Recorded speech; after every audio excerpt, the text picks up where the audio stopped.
Here's a video of our spring of 2010 garden. I use that term loosely because they do everything in planters. The potatoes here are doing really fine. It's the first time I've actually used these cloth bags from gardeners.com. They say these are good for growing potatoes, and so far we're doing pretty good. Over here, those are the padron peppers that I grew last year. I saved off several pods of the mature red peppers and dried them out, and then harvested the seeds and saved them for this planting season. And I planted them back in, started the seeds back in January and did them inside under a grow light, and they turned out pretty well. So I've planted 6 of them here. And I've put it in this elevated trolley because I had it. And once again, those are the self-watering containers from Gardeners. Now I put the cage on it not because I need support, it's to keep the damn cats out of there, because they will jump up in there and use it for a litter box. Okay, let's go over and take a look at some other things. Okay, I'm really psyched about this year. I planted this Thompson seedless grape probably about 3 years ago, and it's been doing good. It's been growing good, a lot of good foliage and everything, but we've never had any grapes off of it until this year. There's some grape clusters. They're all over the place. Here's a really big one up here.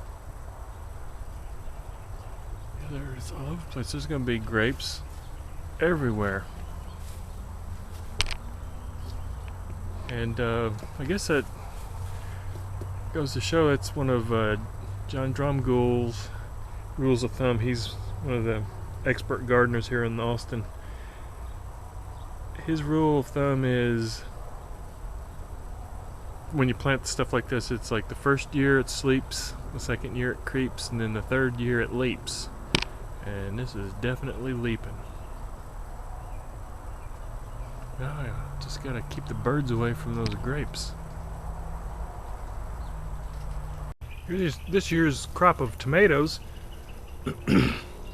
I wasn't able to get the variety that I have been planting for the past several years because the local nursery here went out of business, and they carried a variety called Better Bush, which are really good for growing in containers or small areas. So I found these are called Margot. I have no history with them. I've never tried them before, but I looked them up online, and they are a determinate variety that is supposed to do really well in small areas and containers. So I'll give them a shot. They seem to be growing pretty good. They've been in the pots for a few weeks now, and they're really growing. And here was a nice little surprise. I thought that my lemon tree was dead. Looks like the roots are still alive, at least the lower end of the trunk, because there's some actual greenery sprouting from that area. The top part is dead for sure, I know. But I'm just gonna leave it there and see what comes back to life. Here are the olive trees I planted last year. That's one there, and the other one's back over there.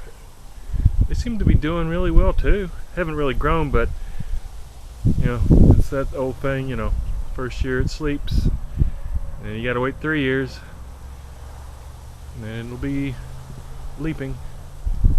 So we'll see.